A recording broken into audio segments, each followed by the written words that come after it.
A'udzubillah. Bismillah, alhamdulillah. Asyhadu an la ilaha illallah wahdahu la syarikalah wa asyhadu anna Muhammadan abduhu wa rasuluh. Allahumma shalli ala Muhammadin wa ala alihi wa ashabihi ajma'in, amma ba'd. Gadis hadir ya, gadis 11, Saci 11, 2 hadir. Gadis Putri dipanggil Putri, Wanda udah lama nggak masuk.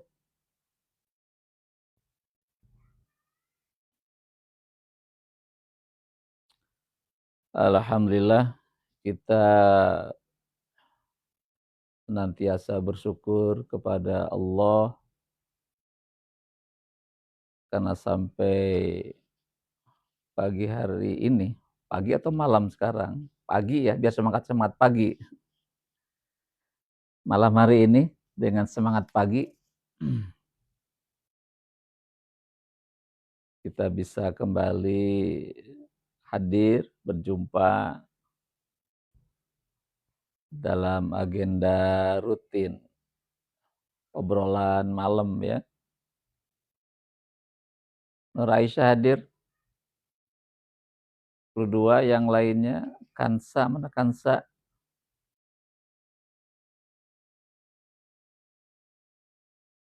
Kita bisa kembali hadir dalam agenda rutin setiap malam, agenda ngobrol, diskusi. Denis, kita akan berbicara materi tentang pendidikan yang ideal ya.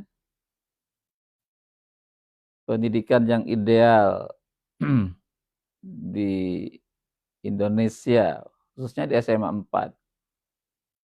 Ya, jadi kita ingin membahas malam hari tentang pendidikan ideal, pendidikan yang semestinya bagaimana ya. Kita akan bahas malam hari ini. Karena baru saja hari ini adalah hari terakhir ya. Hari ini adalah hari terakhir PPDB untuk tingkat SMA maupun tingkat SMK. Ditutup hari ini. Tadi sampai jam 4 sore ya penutupannya. Dan nanti untuk pengumumannya akan dilaksanakan pada tanggal 30 Juni. Jadi beberapa hari setelah ditutup tanggal 23, kurang lebih seminggu ada proses verifikasi, ada proses pengkajian, analisa dan sebagainya. Sehingga nanti tanggal 30 sudah siap ditayangkan di media siapa yang bisa masuk ke SMA negeri atau SMK negeri yang ada di Provinsi Banten, khususnya di SMA 4 Cikupa. Rencananya kita menerima 360 siswa ya. Perkelasan 36, bukan 46. Ya, 36 siswa kali 10 rombel. Rombongan kelas. Ada 10 ke 36, 360 siswa yang akan diterima lewat 4 jalur, baik jalur domisili, kedua jalur afirmasi, ketiga jalur prestasi, Dan yang keempat, jalur mutasi orang tua siswa. Kita berharap dapat menjaring siswa-siswa yang berkualitas.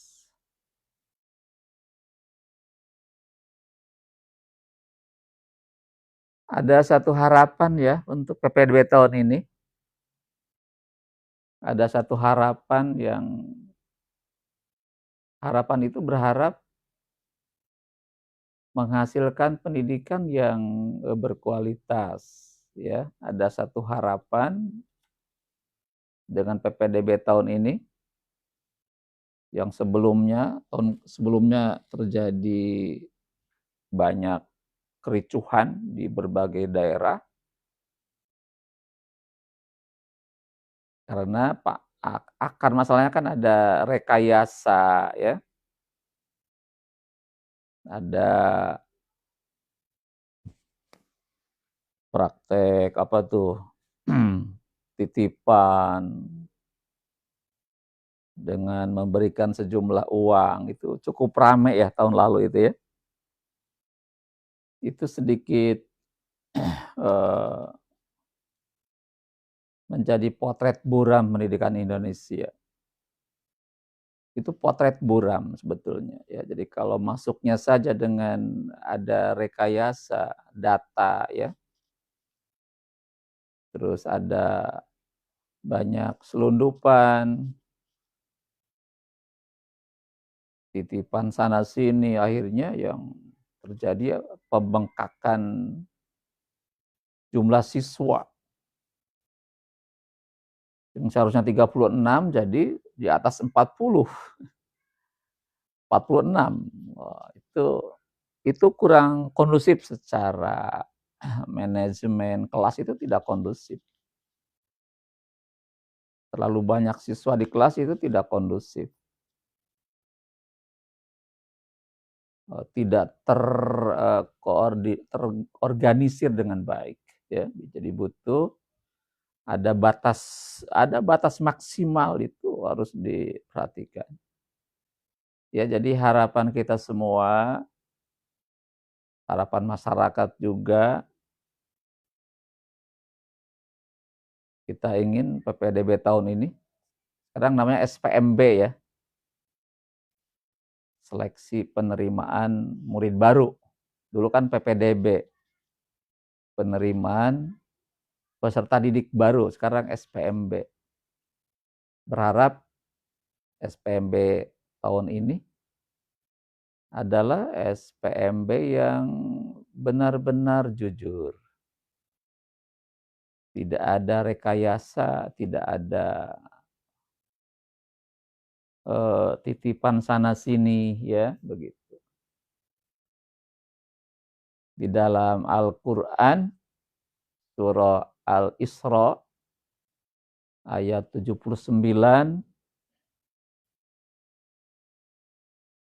80 ya, 80 Allah katakan Robbi adkhilni mudkhala sidqin wa akhrijni mukhraja sidqin waj'alli min ladzunka sultanan nasira. Robbi, ya Allah, ya Tuhanku, adkhilni mudkhala sidqin, masukkan aku dengan masuk yang benar. Robbi adkhilni mudkhala sidqin. Ya Rob, ya Allah, masukkan kami ke sekolah ini, ke dunia pekerjaan, apapun pekerjaannya, dengan cara masuk yang benar, sesuai dengan real kompetensi, ya, dengan kemestiannya begitu. Tidak ada rekayasa, tidak ada sogok menyogok dan sebagainya. Insya Allah itu akan terjadi kemaslahatan. Itu Allah yang menyampaikan kepada kita, Robbi adkhilni mudkhala sidqin. Ya Allah, ya Rob, masukkan aku dengan cara masuk yang benar. Kalau masuk dengan cara yang benar, nanti ada kemaslahatan, ada kebaikan-kebaikan yang kita dapat. Nanti keluarnya pun dengan cara yang benar. Jadi kalau masuk dengan cara yang kurang benar, itu sangat dimungkinkan prosesnya tidak benar, nanti outputnya juga tidak benar. Gitu. Maka hal yang paling penting masuk dalam sebuah lembaga pendidikan dengan cara yang benar, cara yang jujur, apa adanya, sesuai dengan kompetensi, tidak ada yang dirugikan, gitu kan? Itulah harapan kita semua, berharap harinya telah berakhir masa PPDB, nanti tanggal 30 diumumkan dengan pengumuman yang jujur, adil, tidak ada yang dirugikan satupun, ya begitu. Ada prinsip keadilan di situ, gitu. Noval hadir IPS 4? Hadir ya. Bima Raka hadir 10-10, alhamdulillah. Ya kita diskusi 30 menit ya. Sampai jam 8:20 ya, kuat ya. Kuat enggak? 30 menit standby. Kita ngobrol. Ini uji nyali ya, uji nyali. Kalau kuat, ayo. Ya, berharap 30 menit ini itu dapat sedikit ilmu ya. Azril hadir 10:09 ya. Ya, jadi kita niatkan karena Allah, kita ingin belajar. Jadi habis salat Isya malam hari ini kita sejenak 30 menit kita akan diskusi, ngobrol terkait pendidikan yang ideal di dalam pandangan Islam ya. Allah hadir ya, 10:02 hadir. Alhamdulillah bisa hadir. Tadi kelas 12 baru satu orang ya, Noval aja, yang lainnya mana Noval yang lainnya? Coba diajak yang lainnya. Ya sebelum masuk ke diskusi, sebelum masuk ke materi kajian, mungkin ada yang mau disampaikan dulu, mangga silakan.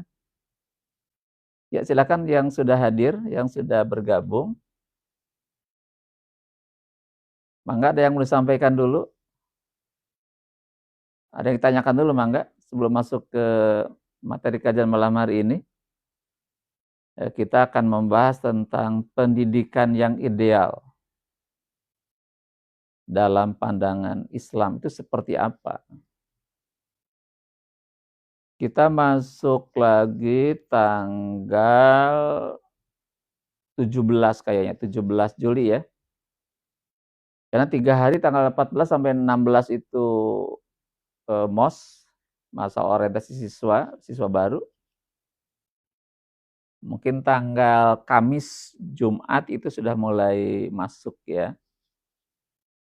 Tanggal 17 itu masuk kembali.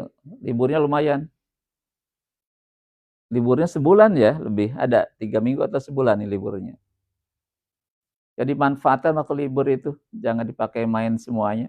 Kita terus belajar, jangan berhenti belajar. Waktu itu harus menjadi ilmu, jangan dibuang-buang waktu kita. Karena kata Allah dalam Al-Qur'an, wal asr, demi waktu, innal insana lafi khusr, punya manusia dalam keadaan kerugian, ya. Jadi kalau orang tidak pandai menggunakan waktunya dengan baik, maka orang-orang itu, kita semua akan merugi. Kecuali orang-orang yang mengisi waktu dengan apa? Ilal ladzina amanu, mengisi waktu dengan terus memperbaiki iman kita. Jadi waktu yang ada ini kita gunakan untuk memperbaiki iman, semakin memperbaiki, meningkatkan mutu iman kita. Yang kedua,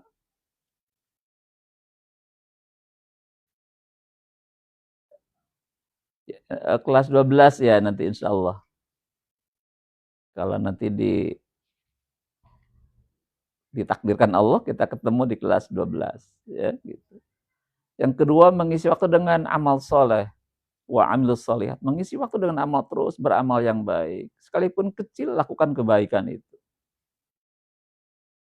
Untuk siapa kebaikan? Untuk diri kita sendiri ya gitu. Jadi yang kita lakukan itu untuk diri kita bukan untuk orang lain. Riana hadir 10.3. Berbuat baik untuk kita sendiri, berbuat buruk pun untuk kita sendiri. Kita ingin berbuat baik, nanti dapat kebaikan. Kalau berbuat buruk dapat keburukan, itu rumusnya seperti itu. Maka tadi kata Allah dalam surat Al-Asr, isi waktu itu pertama dengan memperbaiki iman kita. Yang kedua mengisi waktu dengan terus beramal soleh, beramal kebaikan. Yang ketiga watawasau bil haq, saling menasehati dalam kebenaran, saling menasehati, saling mengingatkan di antara kita dalam. Yang keempat watawasau bis sabr, saling menasehati dengan penuh kesabaran. Menyampaikan nasihat dengan penuh kesabaran sampai orang itu mau melaksanakan satu kebaikan, kita lakukan terus gitu. Ya, jadi waktu libur itu kita gunakan untuk terus belajar, jangan sampai waktu terbuang dengan sia-sia gitu. Ya baik, kalau sambil nunggu teman-teman yang lain menyampaikan pertanyaan, atau ada dulu, maka silakan Ustaz, tunggu dulu beberapa menit. Ya, silakan yang sudah masuk bergabung, boleh menyampaikan dulu pertanyaan terkait pendidikan yang akan kita hadapi beberapa waktu ke depan, karena sekarang sudah tutup buku untuk kelas 10-11 ya. Kita akan masuk nanti ajaran baru, bulan Juli tanggal 14 sudah mulai masuk ajaran baru untuk tahun pelajaran baru. Belum ada yang mau menyampaikan? Ada yang menyampaikan saran, pendapat? Belum ada ya? Baik. Jadi kalau memang belum ada yang mau menyampaikan saran, pendapat atau pertanyaan, kita coba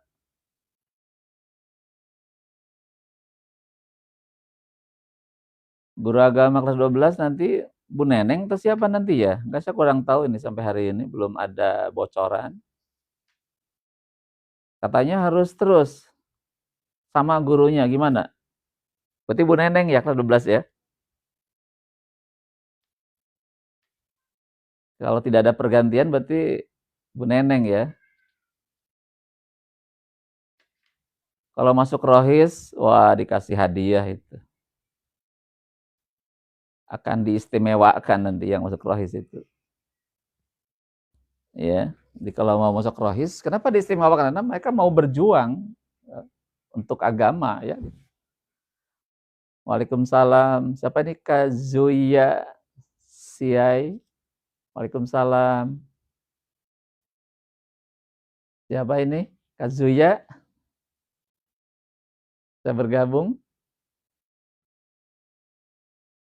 Siapa Kazuya ya ini ya? Nama.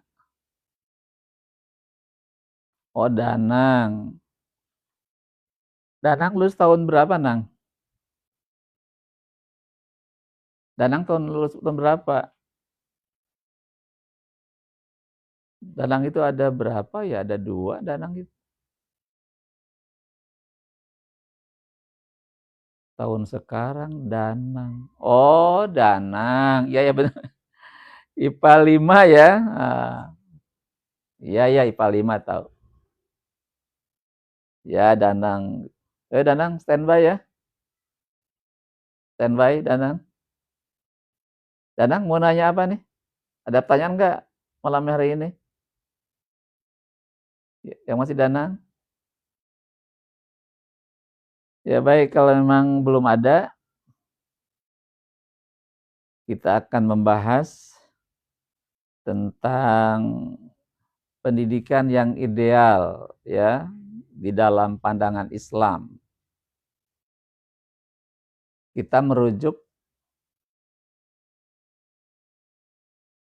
ya kelas 12 karena sudah merasa lulus jadi nggak mau ikut lagi ya, Danang.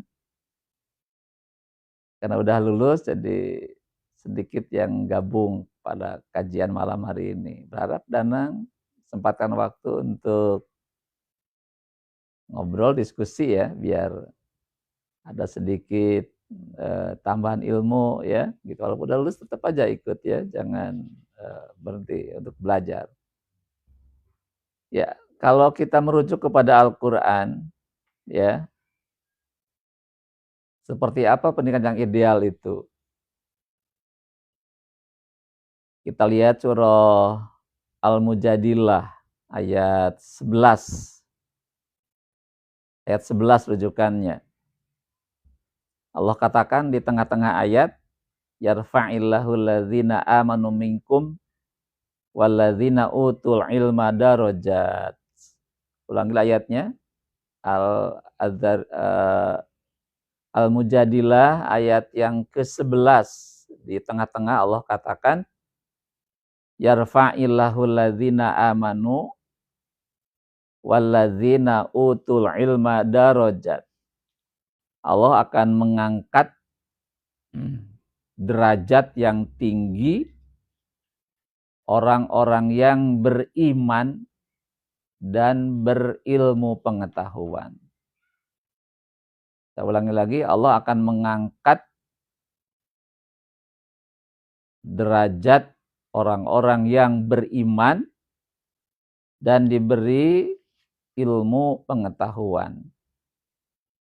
Jadi idealnya pendidikan itu dua harus bersanding. Ya, dua aspek di dalam pendidikan itu bersanding dua aspek. Satu adalah pendidikan keimanan, kedua pendidikan ilmu. Bahasa yang sering kita sampaikan, satu mengembangkan iptek, dasarnya imtak itu harus seimbang. Ya. Jadi pertama pendidikan itu harus memacu mengembangkan iptek, ilmu pengetahuan dan teknologi. Terus yang kedua adalah imtak, dasarnya imtak, iman dan takwa. Itu harus berbanding, sebanding, seimbang, ya begitu. Jangan salah satu ditinggikan, harus seimbang dua-duanya, harus dibangun dalam pendidikan itu. Satu adalah iptek, saintek, yang kedua adalah imtak, itu harus seimbang. Atau memadukan antara sains dengan agama harus seimbang. Tadi kata Al-Quran, saya pernah berkunjung ke UMS ya, Universitas Muhammadiyah Surakarta, di daerah Solo, Surakarta. Di gerbang depan itu ada sebuah kalimat, di sini kata dalam tulisan itu adalah apa? Ilmu dan agama berpadu. Nah, gitu. Jadi ada kalimat di sini di kampus ini, ilmu dan agama itu berpadu, dia harus bersanding. Gitu. Kalau salah satu diabaikan, akan sangat-sangat bermasalah. Nah, pendidikan hari ini, ya, yang saya amati, yang saya cermati, yang saya lihat, yang saya rasakan, pendidikan itu terlalu fokus kepada sains, ilmu.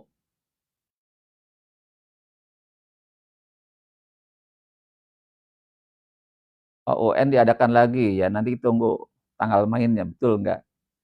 Jadi hari ini yang saya amati itu, sekolah itu nitik beratnya kepada pengembangan nilai-nilai ilmu, nilai akademik.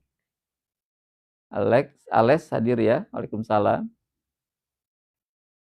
Ya, jadi sekali lagi bahwa hari ini yang saya amati di sekolah-sekolah negeri, sekolah-sekolah milik pemerintah,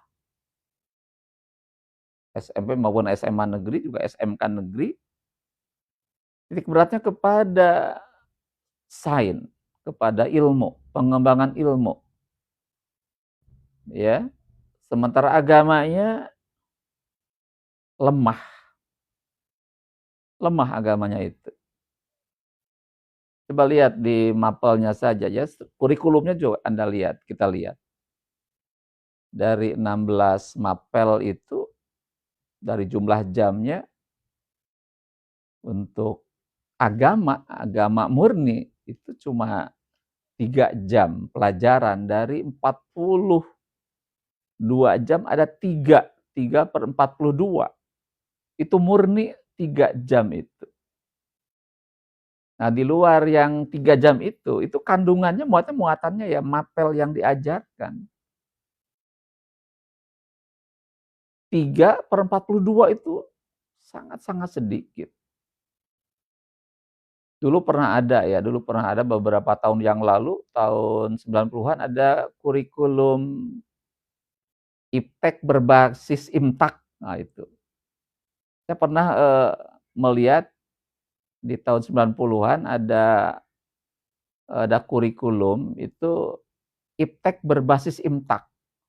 Jadi semua guru itu wajib mengajarkan IMTAK kepada para siswanya. Jadi setiap materi pelajaran ada muatan agamanya. Setiap materi itu ada dasar dalil Al-Qur'annya disampaikan kepada siswa itu. Ya, jadi pernah saya melihat di SMA itu dulu ada satu keharusan dari pemerintah, setiap guru mapel itu harus memunculkan dalil Al-Qur'an pada seluruh mata pelajaran.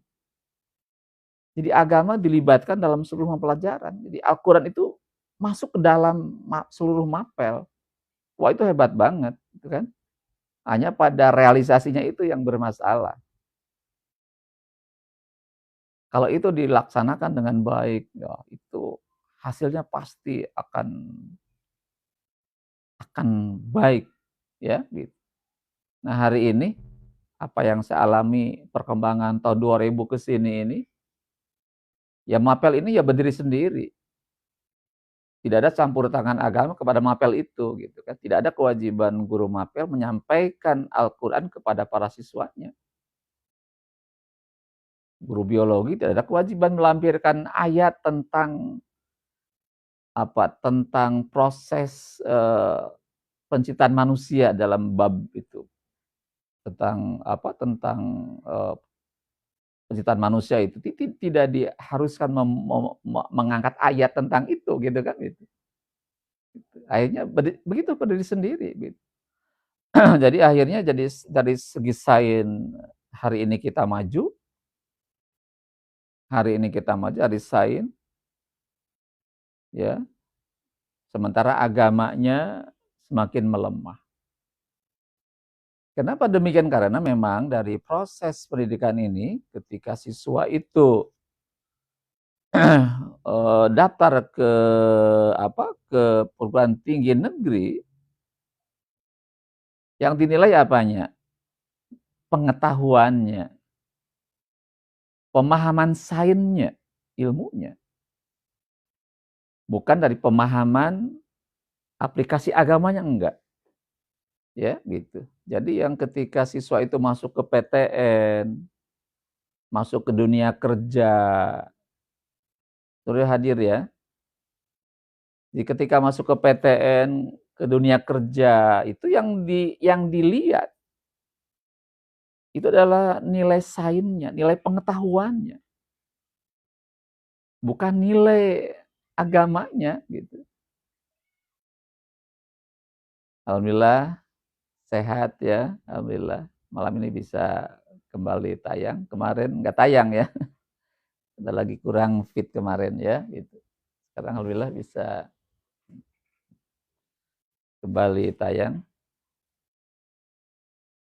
Ya, jadi sekali lagi, jadi kenapa sekarang pendidikan di negeri itu fokus kepada sains, ilmu murni, karena dalam proses penerimaan di PTN, di dunia kerja dan sebagainya, itu yang dinilai itu nilai sainsnya, nilai ilmunya, bukan nilai amaliyah agamanya.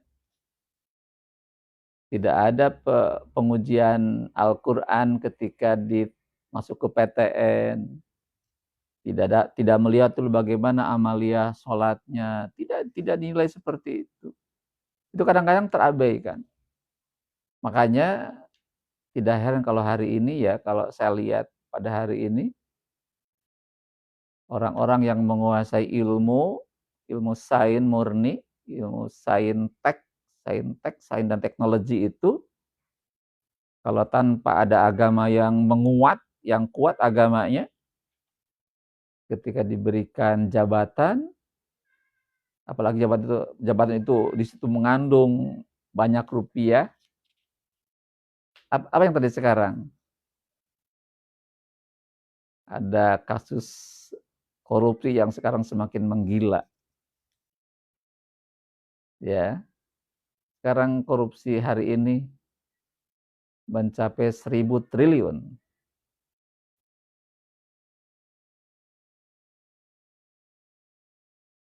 Bagaimana kerja di orang Cina boleh? Kerja di orang Cina boleh, asalkan tidak melakukan penyimpangan secara hukum agama. Urusan muamalah itu boleh dengan non-muslim. Ya tadi yang diperhatikan apa? Jangan menjual barang-barang yang dilarang dalam agama. Tidak boleh memproduksi yang dilarang dalam agama atau melakukan satu penyimpangan agama enggak. Tapi kalau hanya bekerja saja, kita fokus kepada pekerjaan, sekalipun bosnya orang Cina sih boleh-boleh saja. Tadi yang penting tadi produknya produk yang halal, prosesnya proses yang halal, dan juga ketika bekerja tidak meninggalkan kewajiban agamanya, itu baru. Tapi kalau dengan pekerjaan yang memproduksi hal yang diharamkan, ketika kerja dilarang beribadah, wah itu baru itu bermasalah. Ya. Ilmu hitam itu apa? Ya ilmu hitam itu ya mungkin ya ilmu yang menyimpang dari agama.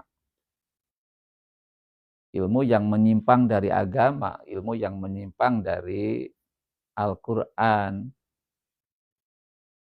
Ya, itu ilmu hitam. Mungkin pernah kita dengar ya, jadi ilmu itu ilmu yang menyimpang, bertabrakan dengan nilai-nilai agama, menjauhkan orang dari ingat kepada Allah, dan juga bukan untuk kebaikan, untuk melakukan keburukan, ya, gitu itu. Maka dalam Islam berhati dengan ilmu itu, ya. Kalau mengajak kepada keburukan, tinggalkan.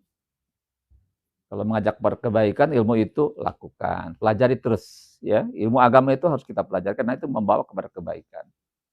Kalau ilmu yang menyimpang dari agama, tinggalkan. Jangan dipelajari. Haram hukumnya mempelajari ilmu yang bertentangan dengan agama. Ya sekali lagi bahwa pendidikan yang ideal itu, kalau pengen Indonesia itu maju, ya apalagi sekarang dicanangkan Indonesia emas tahun berapa? 2045, masih kurang lebih 20 tahun lagi. Kalau itu targetnya, maka lakukan yang ini, yang dua ini lakukan.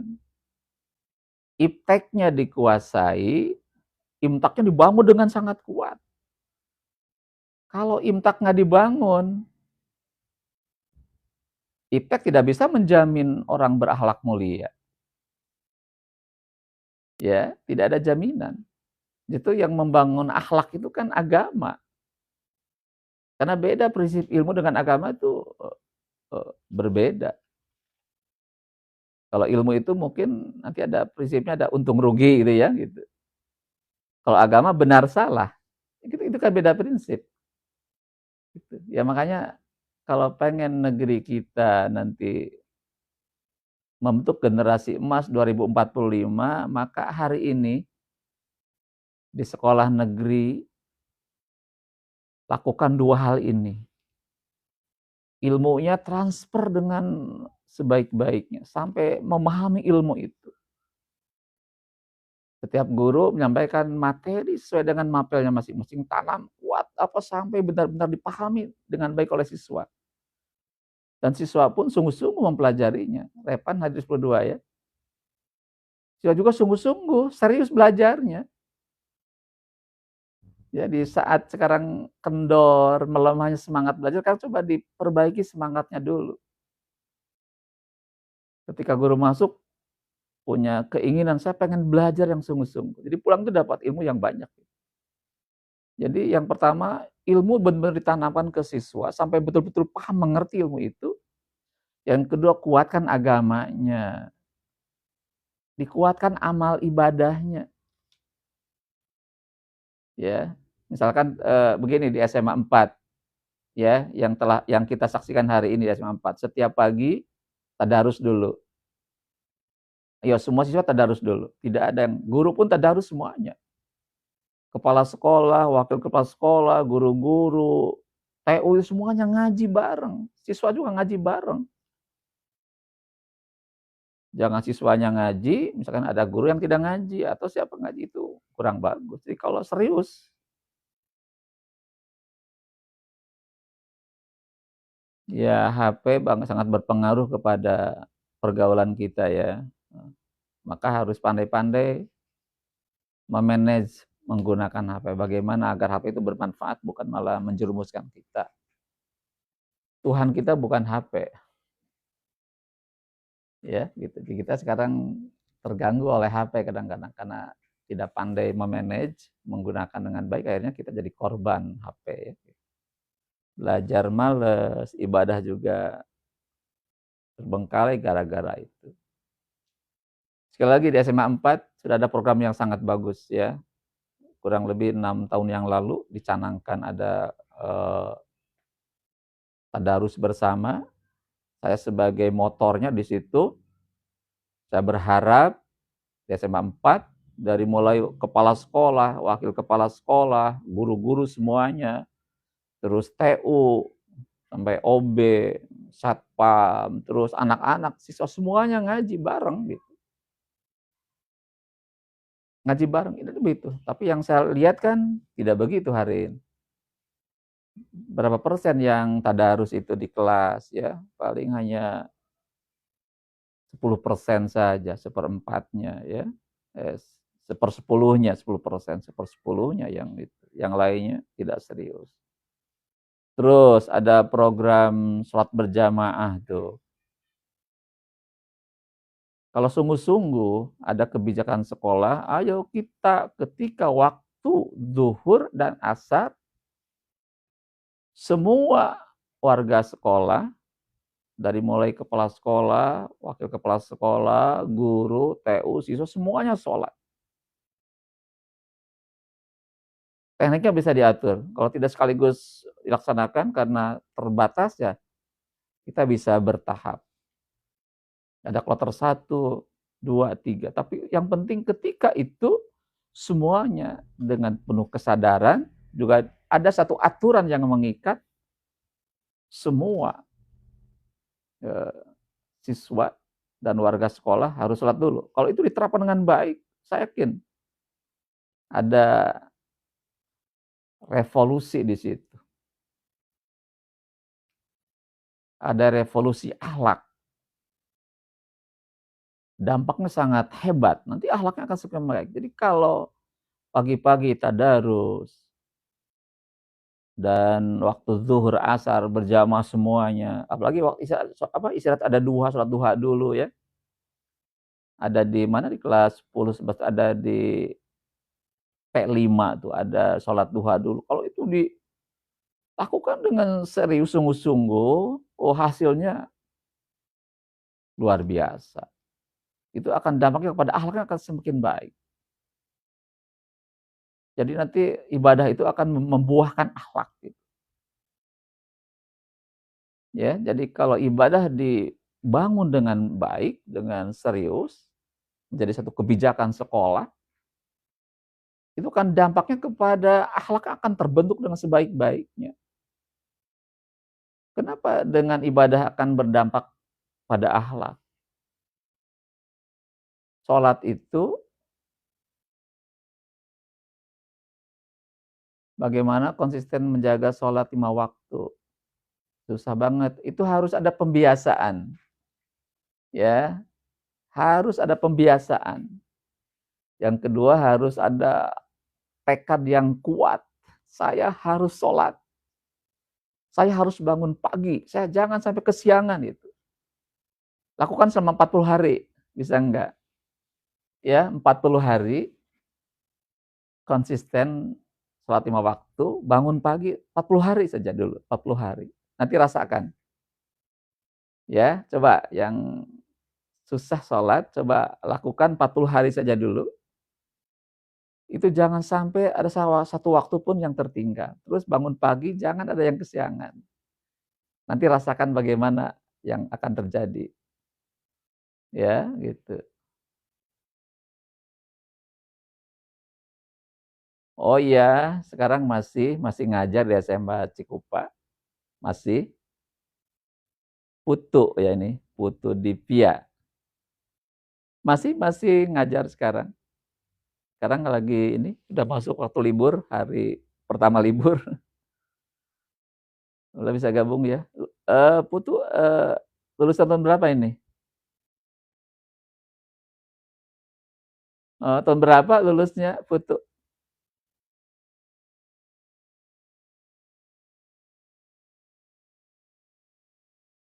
2020 ya? Berarti udah 5 tahun yang lalu. Udah lulus berarti kuliahnya ya? Udah lulus kuliah ya?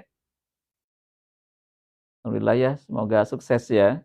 Lulus 4 tahun ya, berarti setahun udah mulai bekerja ya. Mudah-mudahan sukses terus ya. Alhamdulillah ya. Sukses ya terus ya, gitu. Ya, saya ngajar cuma di 2 sekolah, di SMA sampai Kamis, Jumat Sabtu saya di MJ. Dalam rangka itu memanfaatkan waktu.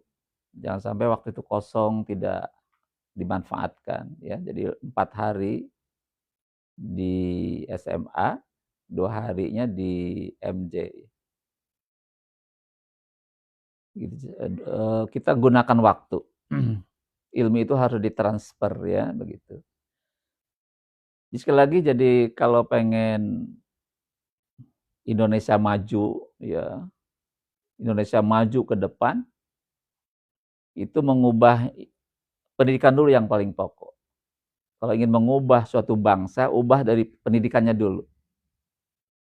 Kalau pendidikannya nggak dirubah, gini-gini aja gitu ya, kok nggak ada perubahan gitu.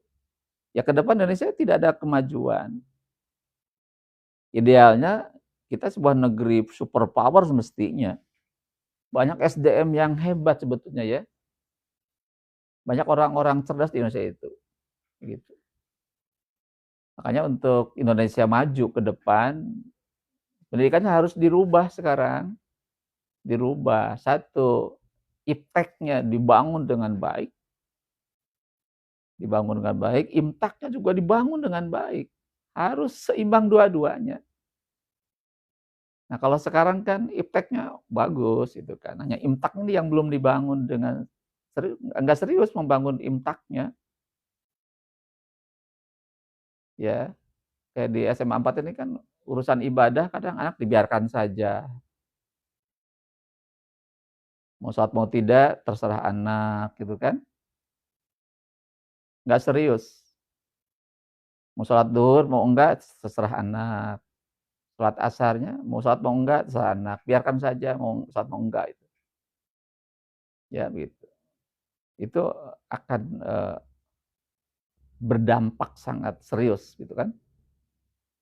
Juga yang kedua, kalau ilmunya kuat, agama dibangun, ada satu hal yang sangat menentukan apa? Ridho Allah. Ridho Allah. Allah ridho dengan diri kita. Allah ridho dengan negeri kita.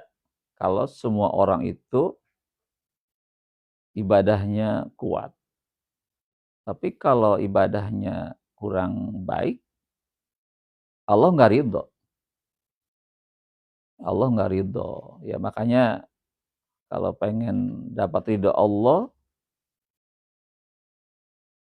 negeri kita ingin negeri yang maju, negeri yang hebat, menjadi negeri super power, maka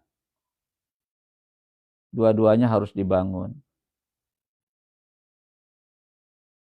Pak mau tanya, kalau lagi bercanda sama suami, lagi ngambek gitu, suami bilang nyuruh pulang,